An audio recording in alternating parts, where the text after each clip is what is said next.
Today, I'm going to explain a horror fantasy movie called The Hole. Spoilers ahead. Watch out and take care. The movie opens with a single mother, Susan, moving to a small town with her two sons, 10-year-old Lucas and 17-year-old Dane. It turns out the family has been constantly moving around for some reason, and they previously lived in Brooklyn. Dane is very upset about leaving his friends and old life behind in the city. However, Susan urges him to give their new home a chance and assures him that he will adjust soon. While the family is moving their belongings, Dane scares the life out of Lucas with a clown mask. The little boy, who is terrified of clowns, immediately complains to Mom about it and earns his brother a scolding. Dane doesn't seem to care, but he instantly becomes nervous when he notices his attractive neighbor Julie relaxing on her porch. The next morning, Susan leaves for work, warning her sons not to cause any trouble. Afterward, Lucas asks his brother to play with him, but the latter is too busy gawking at Julie from his window. An annoyed Lucas then approaches Julie and begins to introduce himself while Dane observes them. They chat for a while, and the little boy abruptly spills out the fact that his brother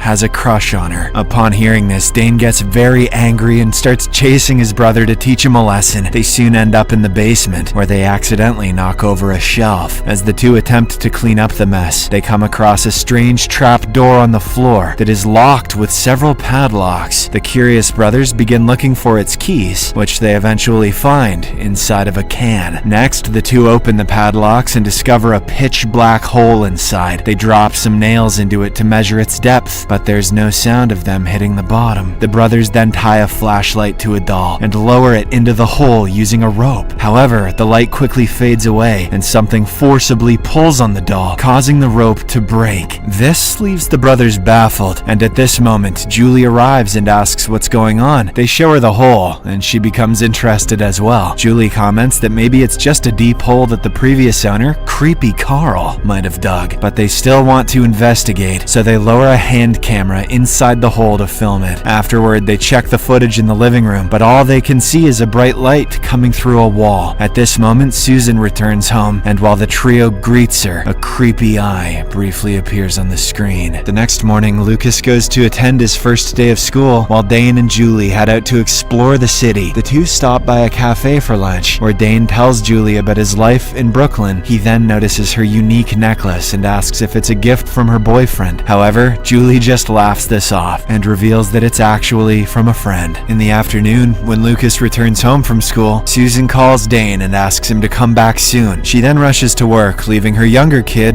all alone. Later, when Lucas enters his room, he notices a horrible clown doll that terrifies him. He assumes it was put there by his brother and decides to place it in Dane's bed to scare him back. Meanwhile, Julie is in a restroom when she notices a little girl crying in a stall. She decides to check on her, but the lights suddenly go out. The door also becomes locked, and the girl slowly begins moving in her direction, freaking Julie out. But before things get any worse, several girls enter inside and the lights turn back on, prompting the scary thing to vanish. Elsewhere, a curious Lucas makes his way to the basement and opens the trapdoor. He asks if anyone is there, and soon hears the sound of footsteps and bells around him. When he turns around, he's startled to see the creepy clown from earlier in the basement, winking at him. A terrified Lucas attempts to flee, but the clown blocks his path and throws several glasses at him. Regardless, the boy is able to escape the basement and notices the clown attempting to open the door from the other side, but it quickly stops. Moments later, Dane returns home, and a terrified Lucas tells him everything that happened. The two then go to the basement together, but the creepy clown is no longer there. Instead, they see a little girl playing, who seems to be the same one Julie saw in the restroom earlier. She claims she doesn't want to die, and the brothers are alarmed to see blood dripping from her eyes. The girl then leaves the basement, and the brothers also follow her, but she soon disappears. Outside, they meet Julie and ask if she saw a little girl, but she denies it. The three then return to the basement, where they notice the girl crawling like an insect into the hole.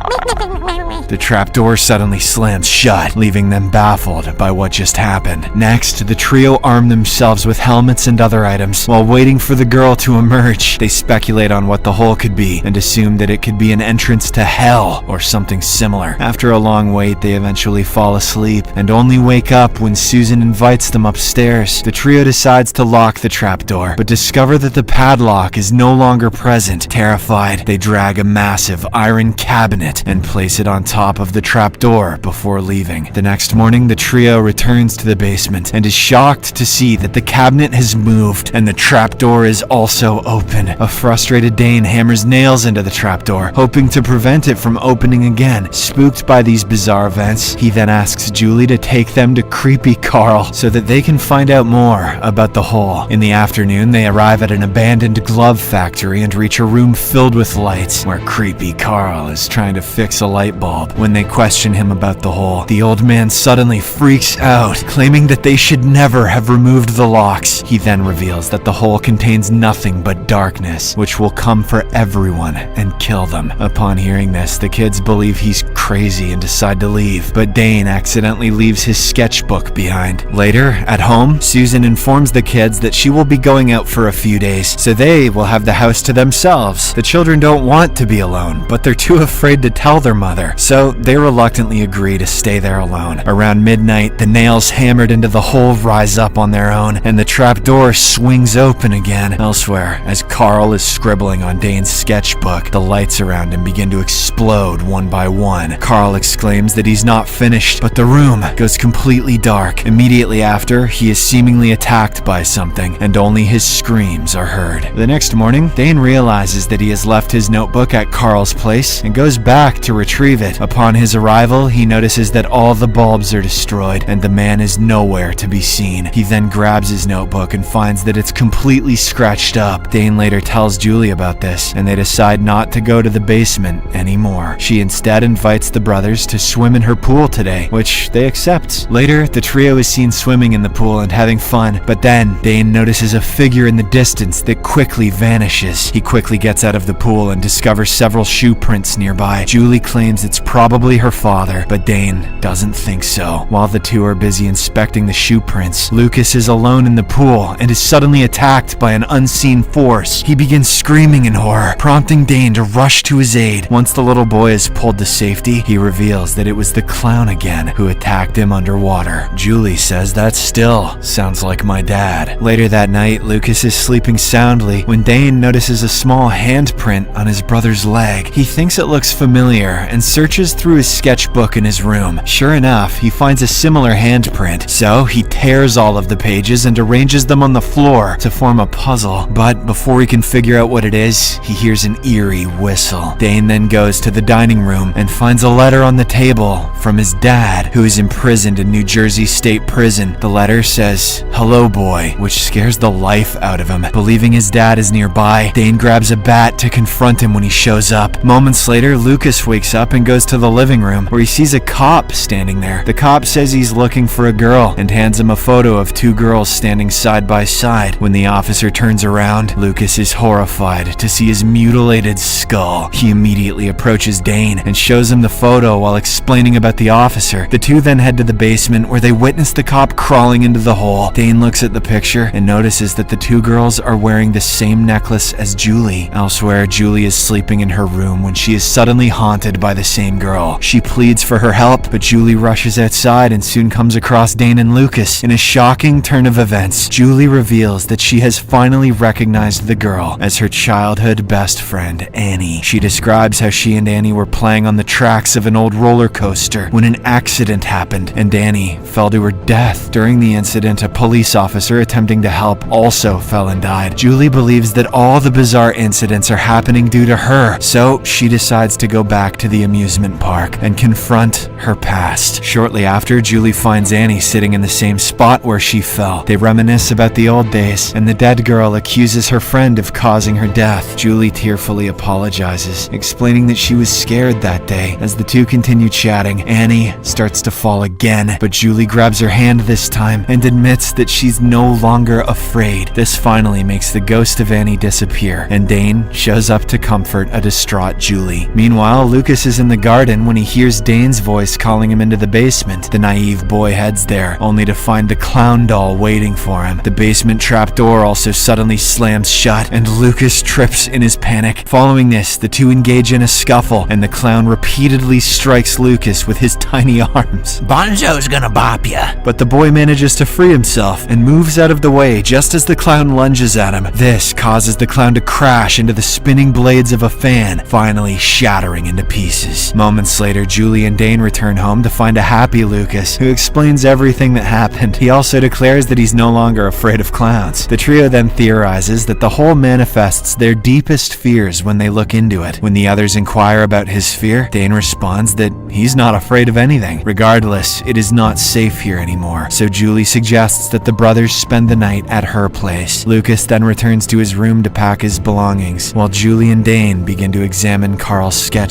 Shortly after, they finally put all the sketches together to complete a puzzle and realize it depicts a man dragging a boy. This terrifies Dane, as it dawns on him that his brother is in trouble. The two immediately rush to find Lucas, but he is nowhere to be found. A confused Julie then asks what's going on, to which Dane finally admits that he's afraid of his father. It turns out the man abused his family for years, which is what landed him in jail. This is the reason they've been moving from city to city, hoping their dad won't find them. Dane is certain that his father has led Lucas down the hole, so he decides to go there and face his fear. Following this, he jumps into the hole and floats for a few minutes until he sees buildings around him. He then notices Lucas asking for help through a window. Dane heads towards his brother and ends up in a room that exactly replicates his living room from when he was little. Inside a closet, he meets Lucas, who says that Dad used him as bait to lure Dane into the hole. Dane understands this and notices a ladder that will take them out of the basement. He helps Lucas climb it to safety, but before Dane can escape, he's grabbed by his father and pulled out of the closet. Next, the boy confronts the monster representing his father, who starts hitting him with a belt. Dad accuses him of allowing Lucas to take the beatings for him when they were younger, but Dane reveals it's not true while counterattacking his dad. He reveals that he's a grown-up now and is no longer a child who is afraid of his father. With each insult Dane throws at him, his dad shrinks and weakens, eventually resembling a normal, limp man. As this happens, the surroundings begin to crumble and the floor beneath them starts to collapse. This leaves Dane and his father stranded on an island under a ceiling fan. Dane pulls himself up to the fan with a belt before delivering a final blow to the door with the buckle. The strike causes the floor to collapse, plunging his father into the void beneath. After conquering his fear, Dane climbs the power line and returns to his world, where Lucas and Julie are waiting. They immediately close the hatch, but have nothing to lock it. At this moment, Susan unexpectedly walks into the basement and notices the trapdoor. Although the kids try to stop her, she opens it and sees only water and gas pipes. She doesn't think much of it and proceeds to head upstairs. Lucas asks Susan what scares her, and she responds that the only thing that she feared as a child was a monster she thought lived under the bed. As soon as she says these words, the trapdoor opens again and the movie comes to an end.